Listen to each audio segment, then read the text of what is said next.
ನಮಸ್ಕಾರ, ಶ್ವೇತಾ ಸುನಿಲ್ಸ್ ಈಸಿ ಕುಕಿಂಗಿಗೆ ತಮ್ಮೆಲ್ಲರಿಗೂ ಸ್ವಾಗತ. ಇವತ್ತಿನ ನಮ್ಮ ಯಮ್ಮಿ ಟೇಸ್ಟಿ ರೆಸಿಪಿ ಬಂದು ಪತ್ರವಡೆ ಹೇಗೆ ಮಾಡೋದು ನೋಡೋಣ ಬನ್ನಿ.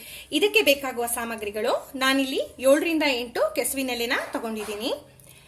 ಕಡಲೆಬೇಳೆ 4 ಗಂಟೆ ಕಾಲ ಅಷ್ಟು ನೆನೆಸಿರೋದು 1 ಕಪ್ ಅಷ್ಟು, 1 ಕಪ್ಪು ಅಕ್ಕಿ ನೆನೆಸಿರೋದು 4 ಗಂಟೆಗಳ ಕಾಲ, ಹುಣಸೆ ರಸ 4 ಟೇಬಲ್ ಸ್ಪೂನ್, ಕಾಯಿ ತುರಿ 1 ಕಪ್ ಅಷ್ಟು, ಒಂದು 10 ರಿಂದ 12 ಒಣಮೆಣಸಿನಕಾಯಿ, 1/4 ಕಪ್ಪಷ್ಟು ಬೆಲ್ಲ, ರುಚಿಗೆ ತಕ್ಕಷ್ಟು ಉಪ್ಪು, 4 ಟೇಬಲ್ ಸ್ಪೂನ್ ಎಣ್ಣೆ, 2 ಟೇಬಲ್ ಸ್ಪೂನ್ ಜೀರಿಗೆ, ಅರ್ಧ ಟೇಬಲ್ ಸ್ಪೂನ್ ಸಾಸಿವೆ, 1/4 ಟೇಬಲ್ ಸ್ಪೂನ್ ಹಿಂಗು, ಧನಿಯಾ ಪುಡಿ ಅರ್ಧ ಟೇಬಲ್ ಸ್ಪೂನ್, ಉದ್ದಿನಬೇಳೆ ಅರ್ಧ ಟೇಬಲ್ ಸ್ಪೂನ್, ಅರಿಶಿನ ಅರ್ಧ ಟೇಬಲ್ ಸ್ಪೂನ್, ಅರ್ಧ ಟೇಬಲ್ ಸ್ಪೂನ್ ಅಷ್ಟು ಮೆಂತೆನ ನೆನೆಸ್ಕೊಂಡಿಟ್ಕೊಂಡಿದ್ದೀವಿ, 4 ಲವಂಗ, ಕರಿಬೇವು 12 ಎಸ್ಲು.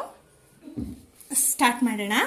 ಇದನ್ನ ಫಸ್ಟ್ ಈ ಕೆಸುವಿನ ಎಲೆದು ನಾರಿನಂಶ ತೆಗಿಬೇಕು ಒಂದು ಚಾಕು ಸಹಾಯದಿಂದ.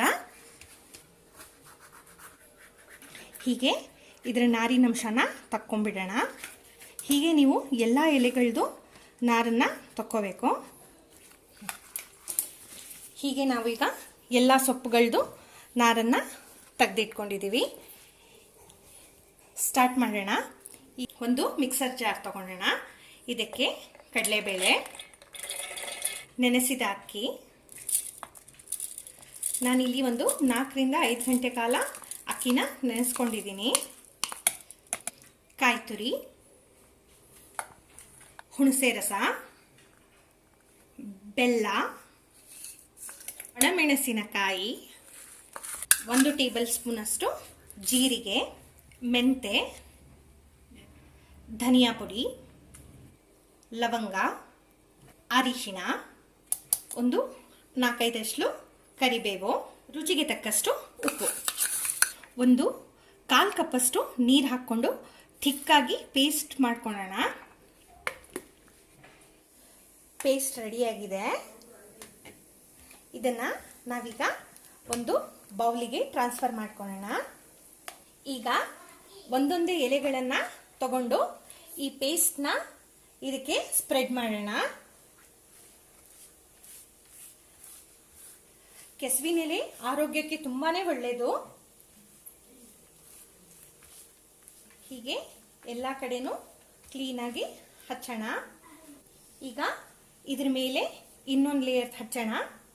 ನೀವು ಬೇರೆ ಬೇರೆ ಟೈಪ್ ಟ್ರೈ ಮಾಡಿರ್ತೀರ ಕೆಸುವಿನ ಎಲೆಯಲ್ಲಿ, ಹೀಗೊಂದ್ಸತಿ ಮಾಡಿ. ತುಂಬಾನೇ ಟೇಸ್ಟಿ ಇರುತ್ತೆ, ತುಂಬಾ ಚೆನ್ನಾಗಿರುತ್ತೆ. ಇದು ಮಲ್ನಾಡ್ ಕಡೆ ಅಂತೂ ತುಂಬಾನೇ ಫೇಮಸ್ ಡಿಶ್. ಈಗ ನಾನು 3ನೇ ಎಲೆನೂ ಇಟ್ಟು ಇದ್ರ ಮೇಲೆ ಪೇಸ್ಟ್ನ ಹಚ್ಕೋತಾ ಇದ್ದೀನಿ. ಇದನ್ನ ಈಗ ಈ ಸೈಡಿಂದನೂ ಮಡ್ಚೋಣ, ಇಲ್ಲೂ ಹಚ್ಚೋಣ. ಇದನ್ನ ಈ ಸೈಡಿಂದನೂ ರೋಲ್ ಮಾಡೋಣ, ಫೋಲ್ಡ್ ಮಾಡೋಣ. ಹೀಗೆ ಕ್ಲೀನಾಗಿ ಹಚ್ಕೊಂಡು ರೋಲ್ ಮಾಡ್ಕೊಳ್ಳೋಣ.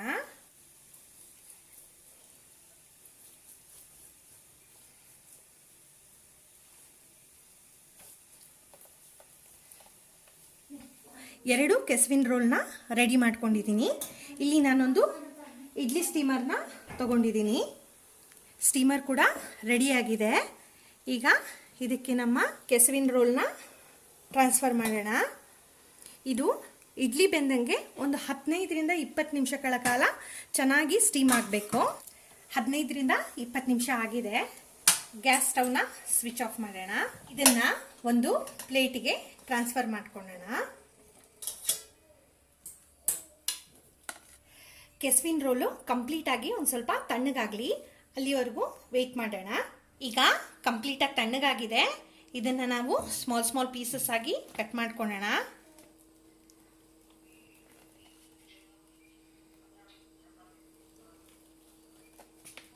ಈಗ ಇದಕ್ಕೆ ಒಗ್ಗರಣೆ ರೆಡಿ ಮಾಡ್ಕೊಳ್ಳೋಣ.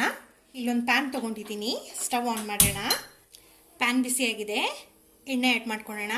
ನಾನಿಲ್ಲಿ ಎಣ್ಣೆ ಯೂಸ್ ಮಾಡ್ತಾ ಇದ್ದೀನಿ. ಬೆಣ್ಣೆ ಇಷ್ಟಪಡೋರು ಬೆಣ್ಣೆ ಕೂಡ ಯೂಸ್ ಮಾಡ್ಕೋಬೋದು. ಎಣ್ಣೆ ಬಿಸಿಯಾಗಿದೆ, ಸಾಸಿವೆ ಆ್ಯಡ್ ಮಾಡೋಣ.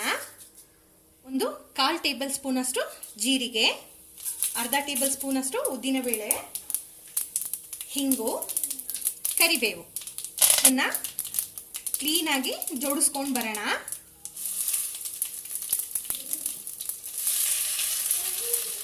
ಈಗ ಇದು ಕಂಪ್ಲೀಟಾಗಿ ಒಂದು ಕಡೆ ಡ್ರೈ ರೋಸ್ಟ್ ಆಗಲಿ, ಇನ್ನೊಂದು ಕಡೆ ತಿರುಗಿಸ್ಕೊಳ್ಳೋಣ. ಒಂದು ಕಡೆ ರೋಸ್ಟ್ ಆಗಿದೆ, ಇದನ್ನು ಮಗ್ಚ್ ಹಾಕ್ಕೊಳ್ಳೋಣ. ಇಲ್ಲಿ ಕಾಣಿಸ್ತಾ ಇರ್ಬೋದು ತಮಗೆ ಒಂದು ಕಡೆ ರೋಸ್ಟ್ ಆಗಿರೋದು. ತುಂಬಾ ಟೇಸ್ಟಿ ಇರುತ್ತೆ. ಶ್ರಾವಣದಲ್ಲಿ ಮಾಡ್ಕೊಳಕ್ಕಂತೂ ಬಹಳ ಒಳ್ಳೆ ರೆಸಿಪಿ ಇದು. ಇದೀಗ ರೆಡಿಯಾಗಿದೆ. Our yummy tasty patravade is ready to serve. ನಿಮಗೆ ಈ ರೆಸಿಪಿ ಇಷ್ಟವಾದಲ್ಲಿ ನನ್ನ ಚಾನೆಲ್ಗೆ ಸಬ್ಸ್ಕ್ರೈಬ್ ಆಗಿ ಹಾಗೂ ಬೆಲ್ ಐಕಾನ್ನ ಕ್ಲಿಕ್ ಮಾಡಿ. Thanks for watching. ಬಾಯ್.